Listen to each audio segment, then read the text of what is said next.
ఆర్మూర్ నియోజకవర్గం చెందిన ఉన్నతాధికారులతో కలిసి సుమారు ఒక వారం 10 రోజుల్లో ఈ రాష్ట్ర ముఖ్యమంత్రి గౌరవనీయ రేవంత్ రెడ్డి గారు నిజామాబాద్ జిల్లాకు విచ్చేసే అవకాశం ఉంది.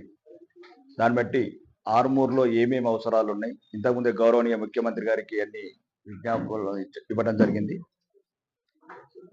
మరియు జిల్లాకు చెందిన సీనియర్ నాయకులతో కూడా చర్చలు జరపడం జరిగింది. ఈ ఆర్మూర్కు ఏ రకంగా అయితే గవర్నమెంట్ ఆఫీసులు, ఫర్ ఎగ్జాంపుల్ ఎంఆర్ఓ ఆఫీస్, అంటే మేము పుట్టక ముందు కట్టిన బిల్డింగ్లు ఎప్పుడు కూలిపోతాయో అనే ఒక దశలో ఉన్న క్షీణ దశలో ఉన్నాయి. ఆర్మూర్ డివిజన్లో కావాల్సిన అవకాశాలు, మున్సిపల్ బిల్డింగ్ కావచ్చు, రెవెన్యూ డివిజన్ బిల్డింగ్ కావచ్చు, ఇంకా పోలీస్ అంటే ఒక ట్రాఫిక్ పోలీస్ స్టేషన్ లేదు, ఒక మహిళా పోలీస్ స్టేషన్ బిల్డింగ్స్ లేవు.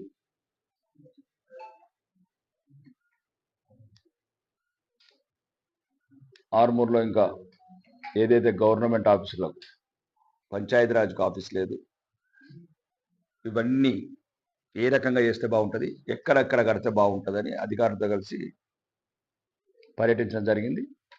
అధికారులు మేము ఒక అవగాహనకు వచ్చాము. గౌరవనీయ ముఖ్యమంత్రి గారు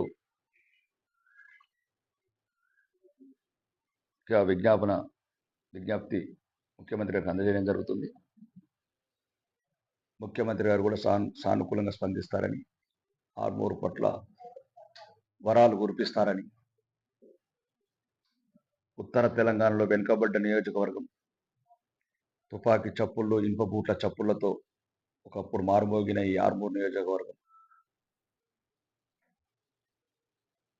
పేదరికం, నిరుద్యోగంతో గల్పు బాట పడుతున్న యువకులకు, ఉద్యోగాలు లేక నిరాశ నిస్పృహకు లోనవుతున్న యువతకు, ఇట్లాంటి అన్ని విషయాల మీద ముఖ్యమంత్రి గారు స్పందిస్తారని ఈరోజు రివ్యూ వేయడం జరిగింది. మరి ముఖ్యంగా రివ్యూలో ఇందిరమ్మ ఇల్లు ఎంతవరకు, డెవలప్మెంట్స్ ఏంటి, మార్కింగ్స్ ఏంటి, బేస్మెంట్స్ ఎంతవరకు వచ్చినాయి, దాని అభివృద్ధి గురించి రివ్యూ చేయడం జరిగింది. అలాగే రేషన్ కార్డ్స్ కూడా శాంక్షన్ చేస్తున్నాం.